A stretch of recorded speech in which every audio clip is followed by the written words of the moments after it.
my friends, and welcome back to the rabbit hole. In today's video, we are going to be talking all about e.l.f. brushes. I'm going to take you through my entire e.l.f. brush collection and discuss with you guys which brushes I think are really worth it, the brushes that e.l.f. has done extraordinarily well, and what those brushes are often meant to dupe, as well as brushes I think you might not want to spend your money on, and which brushes I would recommend in place of those. Oh, and by the way, this is part 2 of my e.l.f. series. At this point, I'm pretty convinced e.l.f.'s going to get at least an hour of filming time from me, but what can I say? I love them. I love them dearly.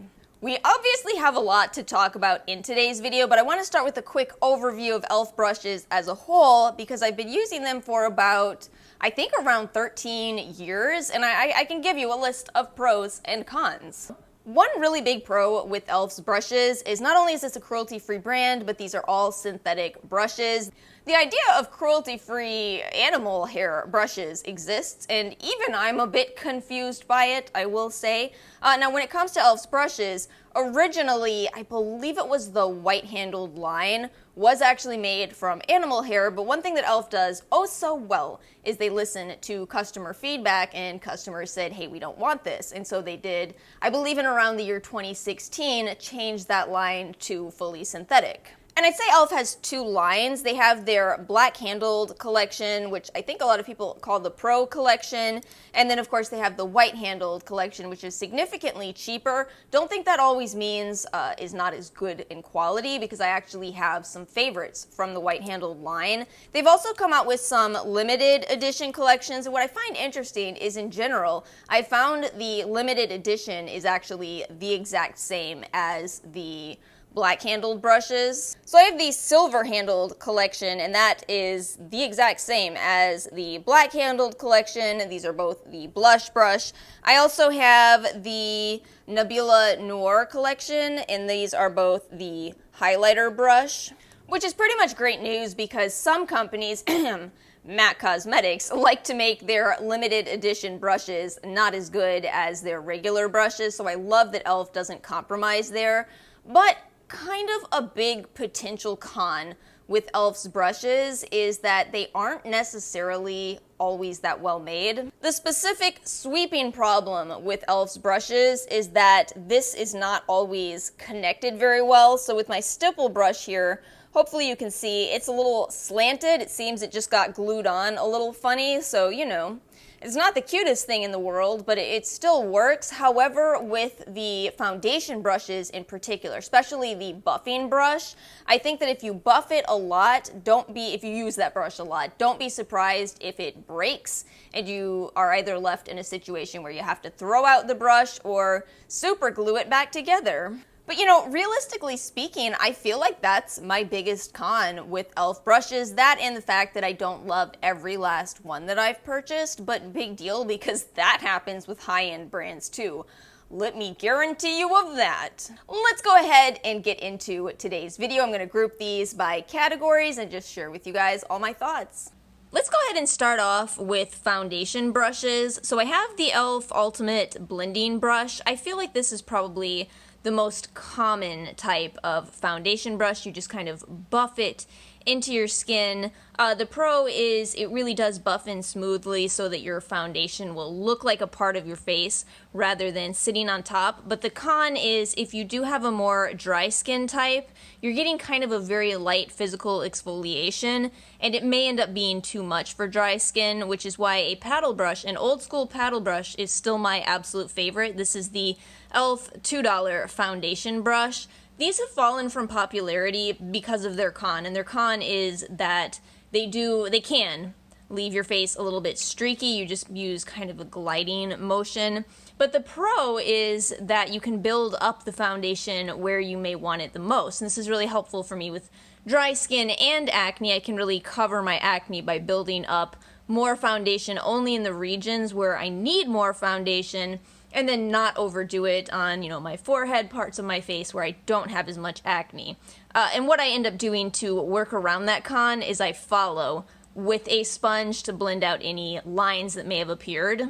And I already talked about e.l.f.'s Total Face Sponge in my big e.l.f. Best and Worst Makeup video, but just to really quickly recap, I do love these for foundation application, but know that if you are directly putting your foundation onto a sponge, you will go through both your foundation and the sponge faster because it will be able to absorb the most, which is why no matter what you do, I do recommend that you start with a different brush or even just your fingers to apply the foundation and then blend it out with this. Your money will go so much farther. But I figured I would mention the stipple brush really quickly. This is a brush where I don't think I've ever seen a single stipple brush have more than 3 stars because a lot of people treat these like a blending brush and they're just not meant to be. The idea behind a stipple brush is you are supposed to stipple like this, a dotting motion so that you get this exact shape of the foundation. Tons of little tiny dots.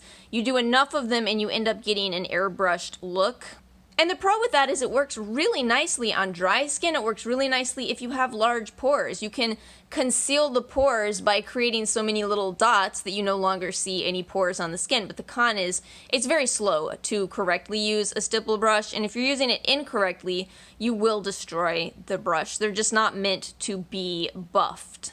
So I have 2 different concealer brushes. I have the Flawless Concealer Brush and then the standard e.l.f. Concealer Brush. I don't really use these types anymore, just the flat paddle concealer. They're nice for doing cut creases, but I just don't really use them that often for concealer.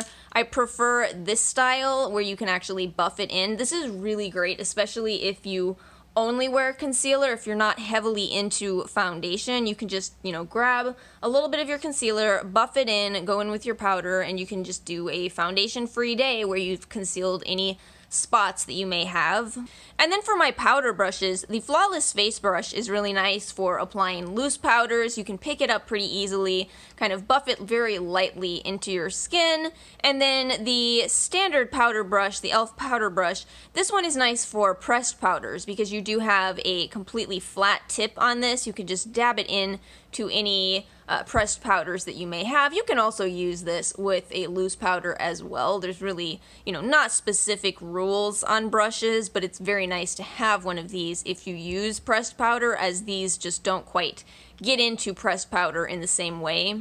So next up, contour, bronzer, blush, and highlighter. I had no idea that I had so many brushes from e.l.f. in this category, but I'll tell you guys what, there are some real hidden gems here, and then there's also some that I wouldn't really recommend. So let's just go ahead and get into it with my oldest brush in my entire collection, the classic contour brush. So old it does not have the name written on it. This is a fantastic contour brush because you can dip into your powder or your cream and then you get pretty close to the correct shape of contour. You can just kind of draw it on and then blend it out. Make sure you blend it though. Make sure you blend it. So a newer brush from e.l.f. is the Sculpting Face Brush, which you can do the same thing with. You could also use this for highlighter. I saw somebody note that this is a similar shape to Fenty's highlighter brush. And that's a valid point. The Fenty one is a little more flexible, so it kind of blends out the powder more, but you could apply it with the e.l.f. Sculpting Face Brush. I would just recommend you go back in with another brush over it. I'll talk about that in a moment. The e.l.f. Contour Brush is not necessarily a necessity. It's nice for nose contour, but I think contour is finally kind of falling out of mainstream favor. At least, nose contour is, but still nice to have around for kind of more detailed work. This right here, the e.l.f. Complexion Brush, I actually think this one is quite underrated. This is a great bronzing brush. It is so perfect for giving you a fluffy bronzer. I'm not sure if e.l.f. even really makes that clear in their description of this brush, but yeah, that's absolutely what I think the best use of this brush is. The e.l.f. Blush Brush, this is not my personal favorite. It's a little bit too wide and flat for blush for me personally. I tend to actually prefer a tiny blush. Let me show you my BH Cosmetics. I personally prefer this shape so I have more control over my blush and then I can blend it back out. Again, I'm going to be talking about why I'm saying blend it back out in just a moment here. It'll get the job done, but it's not my favorite blush brush. However, the e.l.f. Small Stipple Brush is really nice for cream blush. Ideally, you want to use the same technique with this brush that I discussed with the foundation stipple brush. But yeah, these can be really nice to have around, especially if you are a big fan of cream blush, which seems to be the latest trend. Now, as far as e.l.f.'s highlighting brushes, I don't really like either one of them. I don't recommend their fan brush. It's just not done particularly well. It doesn't really grip highlighter, so it's kind of a useless brush in my personal opinion. And then the highlighting brush is a little bit too big. And the thing is, you can make either one of these work, but honestly, honestly, I think the best for highlighter would have to be the contour brush that I showed before. That's the sculpting face brush. Let me get this total Kabuki face brush out of the way first. So I don't personally recommend these to you. I think that there's probably some amount of people who swear by this type of brush, but I don't. I don't really use them. This is meant to be a dupe for the Becca brush, which I also own and I also never use. This had a moment of tremendous hype on YouTube many years ago, but then people were like, this is kind of a pain in the butt to use and to clean, and that's really what I feel with e.l.f.'s version. I mean, they did a good dupe, a good $10 dupe of an almost $50 brush, but I just don't ever use it. The idea behind these types of brushes is convenience, though. You take one brush and it does all of your blush, highlighter, contour needs. You can contour with this part of the brush. You can put your blush on here. You can put your bronzer on here. But it's just, to me, it's just kind of not that helpful. Again, I'd just rather use the brushes individually. However, I think this e.l.f. blending brush, I personally think this is an absolute must-have if you want your blush, contour, highlighter to look like a part of your face. You go back in with this and just blend everything together so that you don't have that Neapolitan face look. These are such helpful brushes. One comment with this, I saw a lot of people on the Ulta website complaining about it being a travel size brush, but this is actually the full size, and it's so that you can get a really good blend by just holding it close to your face. To me, the fact that it's small is a perk because I can easily take this. So yeah, this is a fantastic brush.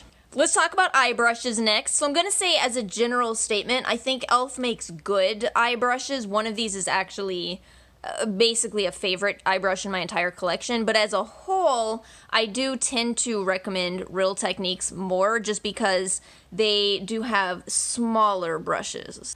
You see the size of this one compared to the crease brush. I mean, these are pretty close, but the rest of the brushes are a little bit big. I think that if you are doing detail work or you have smaller eyes, some of these brushes, but not all, may not be ideal for you.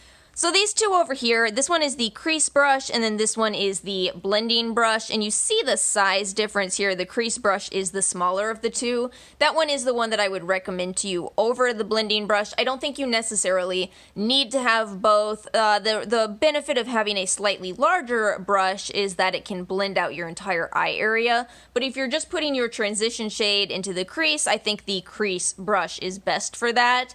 I gotta give credit where credit is due, though, because again, e.l.f. did dupe the MAC 217, which is a very popular brush. You can see the similarities in these two. It's just that for some reason, the MAC one tends to blend a little better for me, so that for whatever bizarre reason, the e.l.f. blending brush is just not my favorite. I also, as I've talked about many times on this channel, I really like the Ulta blending brush for the eye area, so that's another more affordable version that, again, I just, for whatever reason, it seems to give me better results. However, I actually do like the little cheap e.l.f.